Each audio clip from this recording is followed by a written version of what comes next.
I'm Brandi Kruse. Welcome to Undivided. Thank you for being here. Thank you for your commitment to giving common sense a comeback. Undivided is presented by our founding sponsor, 1530 Mortgage. The big story today is obviously the Supreme Court's ruling on Roe v. Wade. Not a surprise. We knew this was coming. Draft opinion was leaked in May. But still, I think it's a monumental decision for our country. It's one that is certain to divide our country. We'll talk in a moment about what impact it might have on the midterm elections. But I just want to read some key passages, not only from the majority opinion, but from the dissent as well. The ruling itself is simple. The ruling doesn't ban abortion. We've talked about this. The ruling sends the issue of abortion back to the states. It reads, the Constitution does not confer a right to abortion. Roe and Casey are overruled, and the authority to regulate abortion is returned to the people and their elected representatives. Now, some argue that abortion isn't, it's not explicitly guaranteed in the Constitution, but there is a belief that the 14th Amendment and the Due Process Clause do guarantee it, and that it is sort of inherent in the idea of liberty. The majority opinion rejects that, saying the court finds the 14th Amendment clearly does not protect the right to an abortion. Until the latter part of the 20th century, there was no support in American law for a constitutional right to obtain an abortion.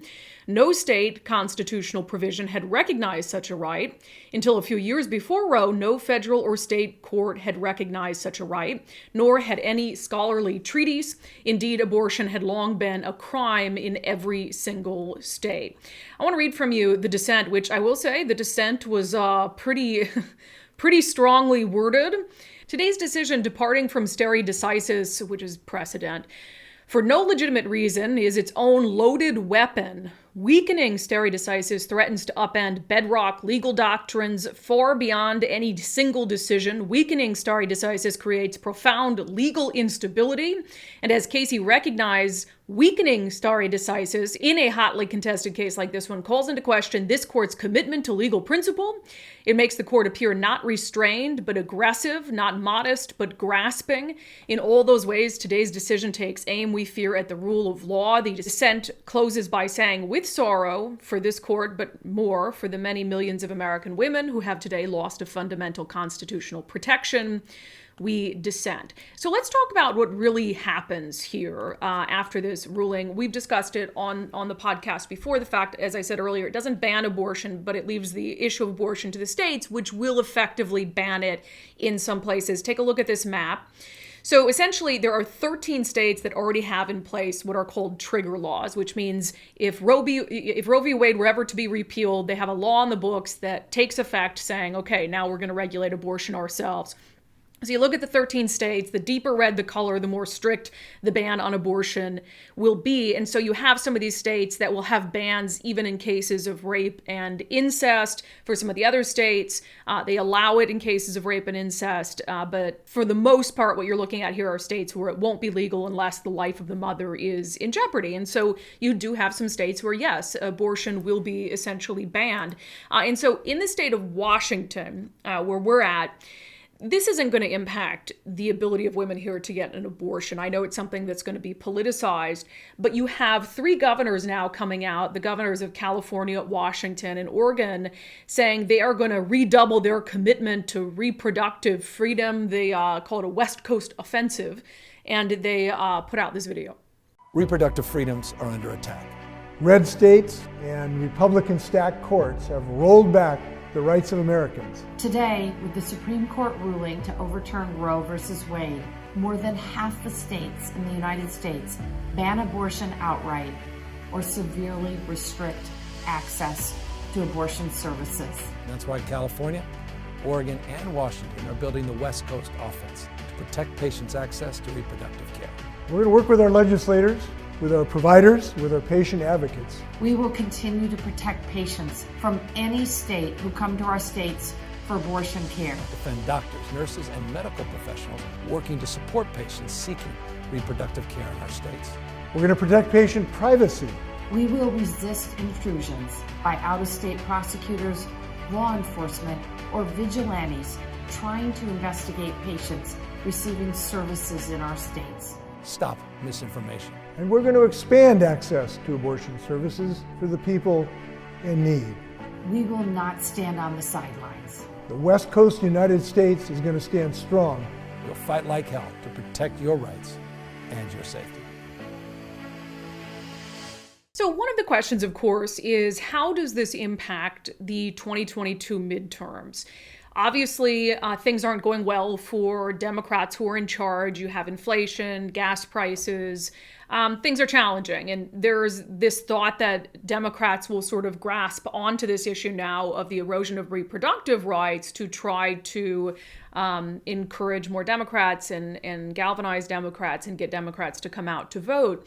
Back when the draft opinion was leaked, I was also curious, okay, where is this going to sit now on the list of priorities for voters? And I put out this poll. This poll was conducted May 9th, a couple days after the draft decision came out. And it reads, if the 2022 midterm election were held today, which issue would most drive your votes? The economy, public safety, abortion, or other? There were about 4,000 people who took this poll, and I'm not calling my Twitter polls scientific. I'm just giving you an idea of what's on the minds of some people. About 4,000 votes, overwhelmingly, 62% said the economy is going to drive their votes. And that's despite the fact that you had this draft opinion. And so I thought today, okay, now that this opinion has actually come out, does that change things? So I published an identical poll, the exact same wording, exact same options. This poll is going to be open for a day, so more people are going to take it. But right now, where it stands is 72% said the economy. So that's actually more than said the economy when I did this poll back in May. And the issues fall in the same order. Second is public safety. Third is abortion. And then a few people said there are some other issues that are going to be more prominent in determining who they vote for. And so, yes, I do believe that this is going to get some Democratic voters to kind of sway away if they had considered voting for Republicans. I think Republicans should be concerned about women in the suburbs, moderate women in the suburbs who, yes, if they're in the suburbs of a state like Washington, they're not impacted by it, but this might anger them enough to the point where they're not going to vote for Republicans anymore. But that being said, there's no indication that the economy is going to get any better between now and November. If anything, it's going to get worse. And so you have something like gas prices and the cost at grocery stores that's impacting people every single day. Whereas, a lot of voters, they're not having an abortion, every month. And so it's just not something that's on their minds. So I don't really believe that the issue of abortion is going to make a big difference. I think by and large, if you're voting on that issue, you are already going to vote for Democrats. There is a sliver in the middle that I'm kind of curious about. But the economy is going to continue to be a driving force. Nancy Pelosi, she came out right away after this decision came down and she spoke about it. And she is trying to kind of make this narrative that this is what Americans need to be voting on in November. Listen. A woman's right to choose reproductive freedom is on the ballot in November. We cannot allow them to take charge so that they can institute their goal, which is to criminalize reproductive freedom. The only thing I'm for sure about on this is that it is going to continue to divide Americans. It'll be interesting to see if Congress does anything to try to codify the right to an abortion. I find that highly unlikely. I don't believe that they're going to have both the House and the Senate after the November midterms, and they have proven pretty incapable of being able to act on issues quickly and decisively. And so that seems unlikely. Now, on the flip side, if Republicans were to get the House and Senate, would they focus on this, on trying to ban abortion nationwide? I think that would be a huge mistake. After all, they've been fighting to send the issue back to states. And so if Republicans were somehow to push this in Congress, I would be vehemently opposed to that. And so we will see what happens there. It's Fridays with Friends here on the unDivided podcast, and we have my dear friend, Jason Rantz. You see him on Fox News. You hear him on 770 KTTH in Seattle, weekdays from 3 to 6 p.m. How are you? I'm doing well. I'm glad you can publicly come out as my friend. I've been your friend publicly for a very long time. Yes. We were rumored to be dating for a very long time. Yeah, I think right now if you Google like Brandi Kruse husband, you might actually some pictures of us might pop up, which is fine. You're a handsome man. I don't mind being linked to you. I would brag about it if I were you. Fridays with Friends isn't intended to be necessarily a news segment. I thought it'd be nice to have my folks, if they don't already, get to know you a little bit. Give them the rundown of Jason Rantz as a human being. He works a lot, like all the time. So if I'm not doing my radio show, I'm writing. If I'm not writing and doing my radio show, I'm on TV. If I'm not doing any of those three, I'm doing some research to find what I will talk about on radio, TV, and write about the next day. So really, that's my entire life. And you know that. We've been trying to get together for lunch for how long now? 2 years, and I'm just busy. Yeah, it's been quite a while. But you do some traveling. You make time for travel. Yeah, I mean, certainly pre-COVID, I would do like 2 European trips a year. I do like a 10-day stay in London because I'm obsessed with London. And then I'll do like 2 weeks in London plus different cities I have not actually been in. For the most part, I've been able to sort of unplug. I was just having a conversation today with a colleague about how he's like, what do you do when you unplug? I'm like, I don't really unplug, but when I'm overseas, I do. And I think that's mostly because of the time difference. Yeah, you'll take little pictures of at the cafes. Do they call them something else in London? No, they call them. No, it's a cafe. So you just go have bougie coffee and treats and stuff. I go around. So I have 2 different types of vacations or on during the vacation. I have the be alone, go to coffee shops and read or walk around parts of the city and listen to podcasts or music. And then I do I'm hanging out with people and actually being social. I like to sort of mix it up. Well, that's good. What are you reading right now or listening to? What podcasts are floating your boat?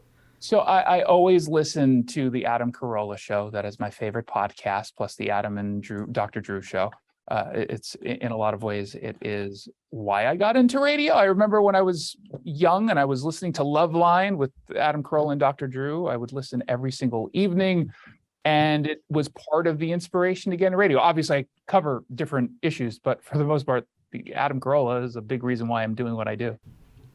You've been on Fox a lot lately, and you were talking about how you never unplug, and I always get down on you for not sleeping because I swear you're on in the morning, and then you're on in the afternoon, and then you're on at night. Is there a favorite host for you to go on with and banter?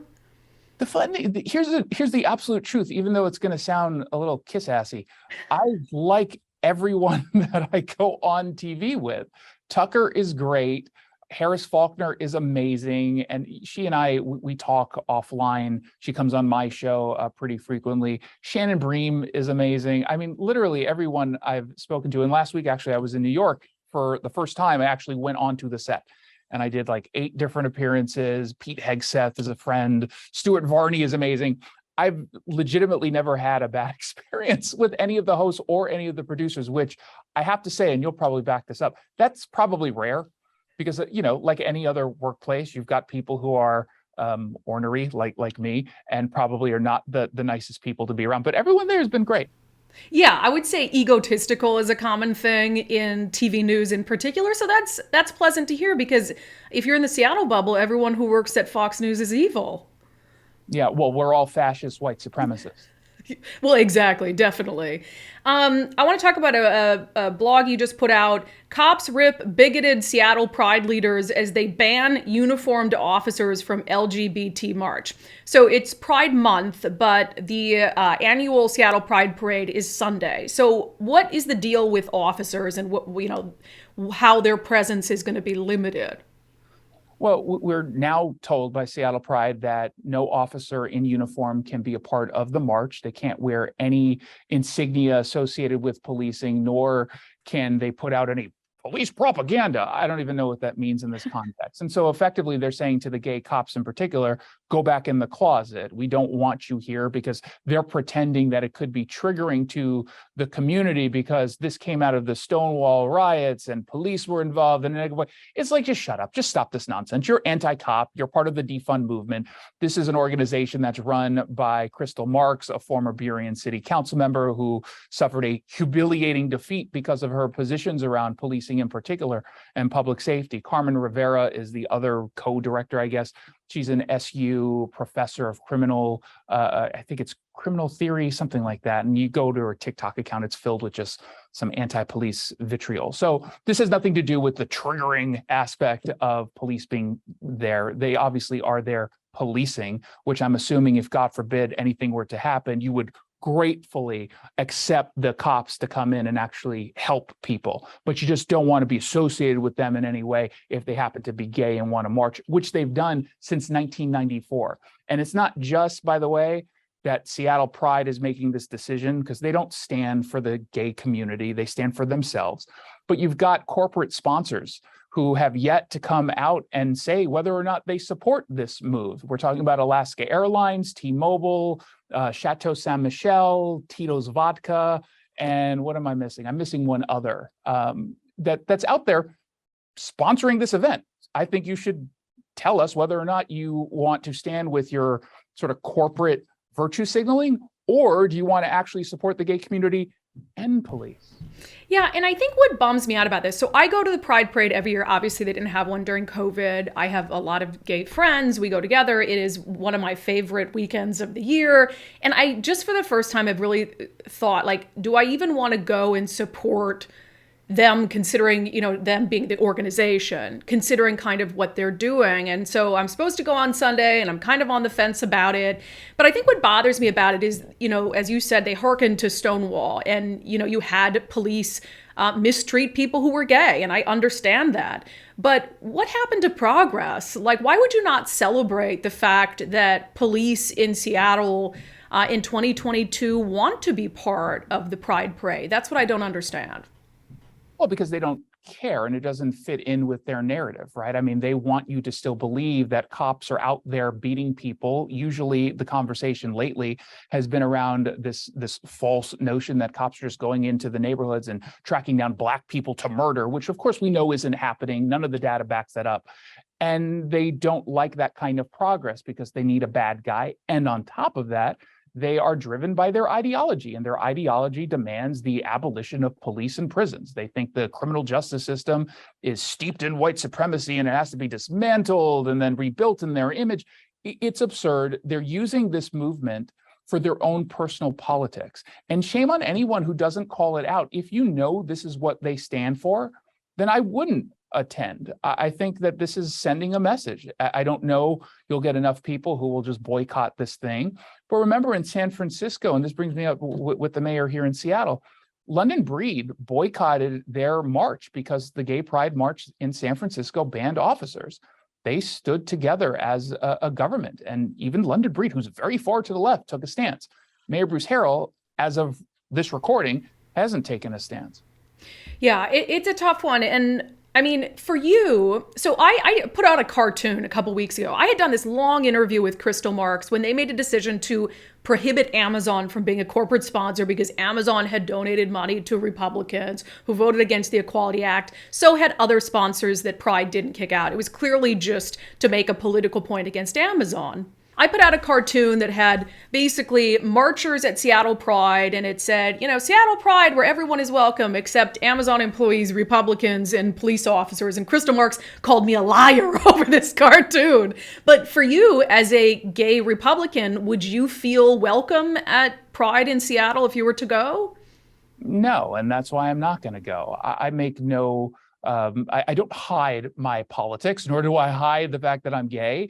And those are in conflict for, a portion of the community that chooses to take personally political beliefs that don't really impact any of these folks at all. I know that they want to pretend, don't say gay bill, which of course that's not an actual thing. So I don't feel comfortable. And to be clear, if I was heterosexual, and they were doing the same thing towards police, I also wouldn't attend. I care deeply about police. I think we demonize cops way too much, not just in this city, but in this country. And I don't want to participate with that. And that doesn't mean you don't support the gay community. It doesn't mean you support bad cops. It just means you're a reasonable person who doesn't want to be used as a human prop for Crystal Marks and Carmen Rivera for their political agenda. Yeah. One other subject I want to talk to you about that's in the news. I talked earlier on the show about some of the big Supreme Court rulings that have come down. One I didn't discuss because I wanted to wait and discuss it with you is this ruling about concealed carry permits out of New York State, making it essentially easier for anyone in New York State to get a concealed carry permit for their pistol.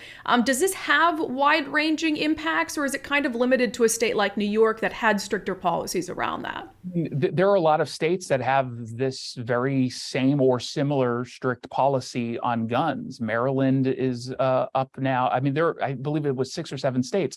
So this is really significant. And again, anyone who supports constitutional rights in a general sense should be in favor of this. The Second Amendment does not give the government the right to determine whether or not you should have the right to engage in that constitutional issue. We get to carry a gun. We get to bear arms. The government doesn't get to say, okay, convince me that you actually need to engage in this particular right. And an example I've been giving to some people on the left is the First Amendment. So the First Amendment covers speech, including satire. Let's say you want to do a satirical segment on your news program. The government coming in and say, whoa, whoa, whoa, you have to convince me that you need to use satire to get your point across versus just telling it straight, just going on and giving your opinion. You would call that out as wrong. Folks on the left would rightly call that out as wrong. That's there's no difference except for the very issue. You don't have to prove you need to go and engage in a constitutional right. Then it wouldn't be a constitutional right. I laugh at some of the responses to this from quote unquote like legal experts. So are you familiar with Preet Bharara? He was fired by Trump. He was a former U.S. attorney in New York. He tweeted out, SCOTUS read neither the room nor the Constitution correctly, as if it's the job of the Supreme Court to read the room on the issue of guns before they make a decision on guns. The very reason why we have a Supreme Court is so that it is above reading the room. They're not supposed to read the room. They're supposed to look at the Constitution. They're supposed to interpret the laws to make sure that they are not in conflict with our constitutional rights. He's absolutely wrong. Most normal, reasonable people on either side of this issue can say something is unconstitutional. I mean, it's very similar to abortion or any other issue. You can support a position while simultaneously saying that a law might be unconstitutional. Actually, the opposite, saying I support a position, but actually this restriction isn't unconstitutional. Right. I actually have one more thing I want to fit in because we've got just a couple minutes here. A lot of the stories that you've been doing, blogs you've been doing, and reporting for Fox has been around kind of this culture wars phenomenon that we're dealing with. You know, woke teachers trying to push their belief on kids, some of these weird drag shows that the government has been sponsoring, government-sanctioned meetings for one race or another race. What is sort of the reaction that you have been getting on stories like that from Democrats? Democrats will often say, number one, I'm making it up. I've seen that a lot. I can give you the screenshots of the memos and they'll tell me, no, it's not true. So there's a bit of a delusion on the part of some folks who just refuse to acknowledge that this is happening. But then you have folks who will justify it and say, here's why we need to do this, X, Y, and Z. And they're convincing themselves that their position, in many cases, bigoted. The example you just gave of, you know, segregating by race different meetings, they've justified their own bigotry. It's wrong. You can acknowledge that maybe there is a reason to do it while also saying it's still bigotry. And I don't know why we can't just come. It is 2022, and we have to explain to people that separating people on the basis of their race, treating people differently on the basis of their race or gender identity or whatever it happens to be, that's wrong. That's bigoted. We shouldn't have to remind you, but unfortunately we do. And I'm curious how you think we can kind of get away from this, because I think one of the things that happens with culture wars, I don't think culture wars is designed to be won. I think it's just like an endless fight that's never going to be won. And I think when you have only conservatives or Republicans pointing out some of these things like kids, putting money in the G-string of a drag queen because their parents brought them to a drag show. And it's crazy. And then when only the right covers it, it sort of makes the left push further into their corner. How do you think we get to a point where we can have a reasonable conversation and say, okay, drag shows are fine, but probably not for a child? There's an interesting aspect to this conversation. I think what you're referring to now is not the average person, including the average Democrat. I think you talk to reasonable, normal human beings, not people who live on Twitter as activists. And you will clearly get from them the notion that, yeah, we're going too far. I mean, go back just a couple of weeks ago to San Francisco. Not only do hardcore progressives choose to recall Chesa Boudin, the DA, but a few weeks before that, they recalled the school board directors because they've gone too far.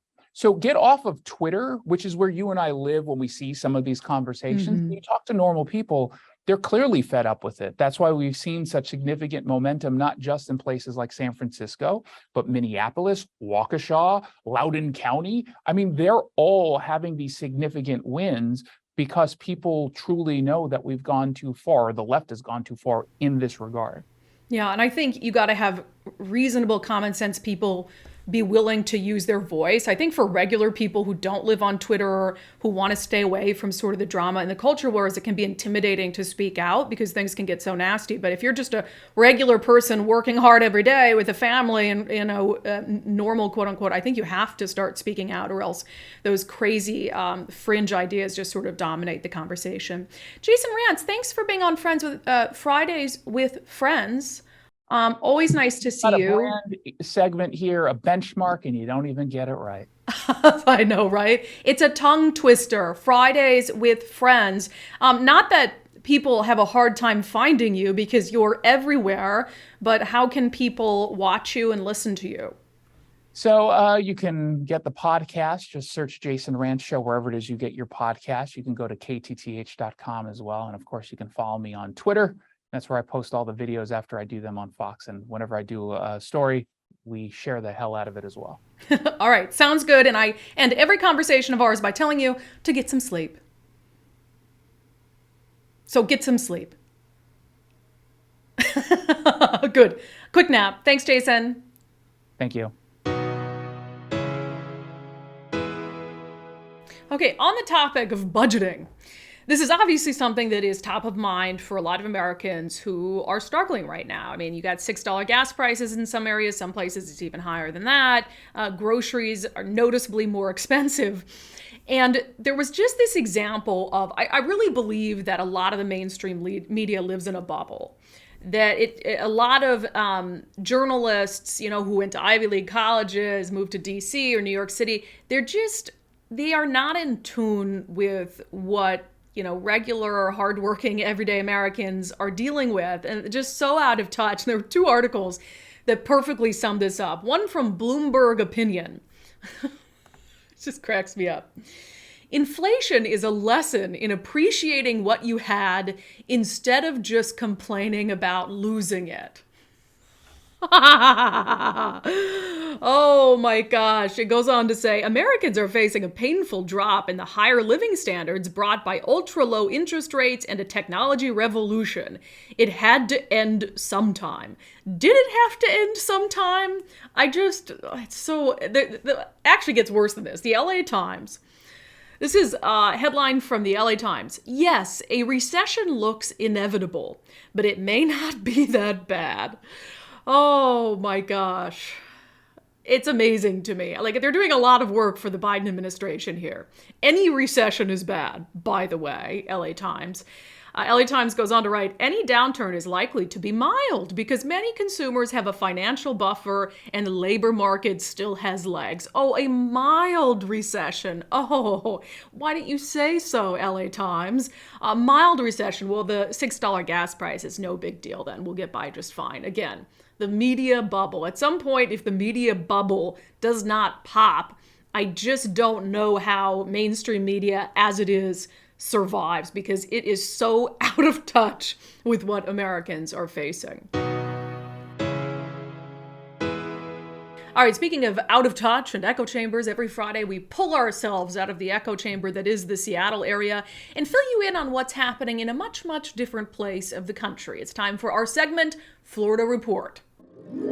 It's not even controversial anymore. People know in Florida their freedoms are going to be respected. Joining us again is our Florida correspondent, my sister Miranda. And who's this? This is Nimbus 2000. She is the mother of all my baby bunnies. So last week, if you missed our debut episode, I said you were weird and you belonged in Florida because you had a pack of rabbits named after Harry Potter characters. This is the original, right? No, this is the second one that I brought in. The original is Sirius Black. That's the dad. What is Nimbus 2000? Nimbus 2000 is the broom that they ride on when they play Quidditch in the movies. You lured him there with food, I can see. I did. There's little pieces of papaya. And then you're really serious about Harry Potter. You have some tattoos. Are any of them visible right now? Yeah, I have a 9 3/4 tattoo right here. And all my rabbits are named after different Harry Potter things and people. Yeah, you belong in Florida. Okay, we have a follow-up to start with today. Last week we talked about how Ron DeSantis authorized a competition hunt for invasive Burmese pythons. The competition hasn't started yet. No. But there was a big old snake that someone caught. They should have waited to turn it in until the competition started. What do you got? It's true. And I'm actually, out of respect for my rabbit, I'm going to let her not be here for the snake conversation. Oh, good. Okay. Yeah, that's good. All right, cool. So today out of the Miami Herald, we have 215-pound invasive Burmese python is the heaviest to be found in Florida, biologists say. A Burmese python nearly 18 feet long, weighing 215 pounds, has been caught in the Everglades, and it sets a weight record for the troublesome invasive species in Florida, according to the Conservancy of Southwest Florida. The nonprofit conservancy also announced the find on June 22nd and reports the female also carried a record number of 122 eggs developing in her abdomen. And it goes on to say that on average, they should only have about 45 in a clutch. So she's really packing. She's real fertile. She's very fertile. So how'd they capture this one? They use male snakes to track down the much larger females. So they actually use these males that they deploy and track around the Everglades. And they had been following this male around, and he kept hanging out in this one area, and they knew why he was there. So when they ended up finally tracking him down, they found him with the biggest female they said they have ever seen in the state of. It's like a reverse honeypot. So he thought he was going to get lucky, and she thought she was also going to get lucky, and she wasn't lucky. She wasn't. I mean, they did talk about how they did I think it's called a necropsy. Necropsy on an animal. Her last meal was an adult white-tailed deer. So you can see that these things take out pretty much our largest animals we have in Florida. So they're pretty problematic. Wow, that's quite an update. Okay, another animal-related, kind of animal-adjacent story. This is an animal episode. We've got bunnies, we got snakes, and we have like wiener dogs, I think. Yeah, this is about a sausage dog. A sausage dog. Isn't that a wiener dog? They call it a sausage dog? They call it a sausage dog. Newsweek.com says, Florida man who won $2 million lottery credits his pregnant sausage dog. A Florida man is thanking his pregnant Dutch hound after he won the top prize of $2 million from a scratch-off ticket. He apparently left after he got a call that his Dutch hound was about to go into birth or labor, and stopped and grabbed a scratcher on his way home. So I don't even understand how he credits his dog with that. So basically his dog was in labor and he made a detour. Yeah, he took a different route home, and he just, I guess if it wasn't for her, he wouldn't have bought it. So I hope she gets a lot of snacks for being such a good girl. Yeah, a little diamond encrusted collar or something. Okay, I like that. I'd credit my animals with a lot of things if I had the opportunity to, so. That's true. Last one you've got for us is immigration. And this is interesting because I guess Florida isn't the first place that pops into my mind when I think about undocumented immigrants. But it is, like we've seen an influx across the southern border, and there have also been an influx on the beaches of Florida, right? Yeah, I mean, as long as I've lived in Miami, I've heard the random local news stories about immigrants reaching the beach on makeshift rafts. This story out of the Miami Herald talks about the bigger issues that we have right now. It says, bigger than Mariel, 140,000 Cubans have arrived at US borders since October. It says the number of Cubans fleeing poverty and oppression on the island surpassed the Mariel exodus of 1980, as US government data reveals more than 140,000 Cubans were detained at US borders between October last year and May of this year. That's a lot of people. Yeah, and so some of them might be coming across the actual land border, but as you were saying, I remember you telling me stories of, so if nobody's been to Miami Beach, it's like a high-end beach, but during spring break and all that, I mean, it is jam-packed. You used to tell me stories about how the spring breakers, when there's like the wet foot, dry foot policy, they would surround the migrants coming off their makeshift rafts so they could touch the sand.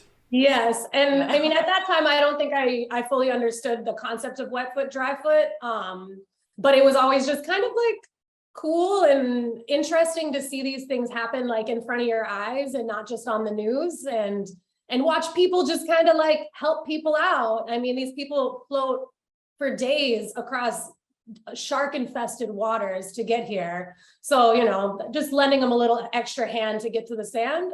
I always thought that was kind of nice, but 140,000 is a lot. And it does say that these are coming through Mexico, not just Florida.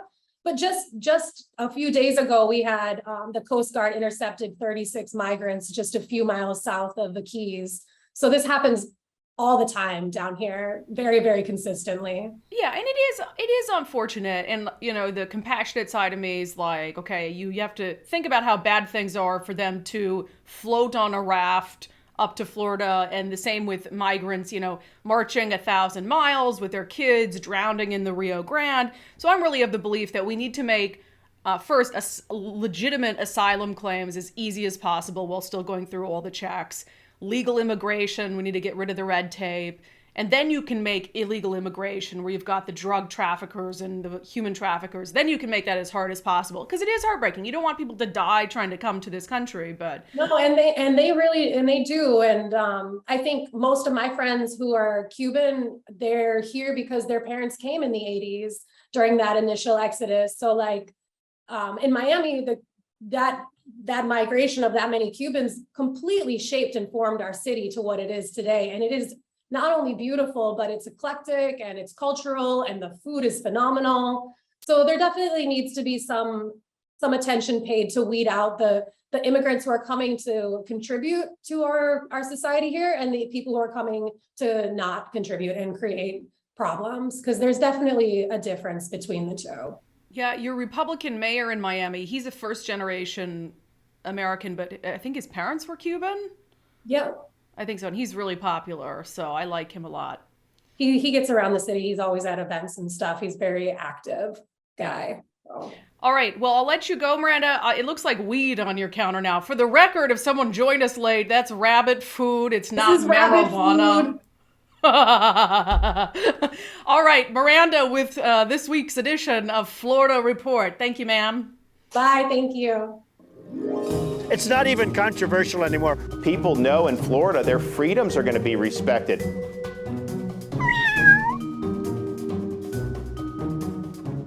That's it for this Friday edition of Undivided. Thank you for watching. Thank you for your commitment to giving common sense a comeback. And don't forget, if you love the show, not only do we do episodes on Monday and Friday, but we also do episodes exclusive for subscribers every Wednesday. So that's 4 exclusive bonus episodes a month if you become an Undivided subscriber and support our mission to give common sense a comeback. You can do that for as little as $5 a month at patreon.com/undivided, or by becoming a contributor on my locals community, brandikruse.locals.com.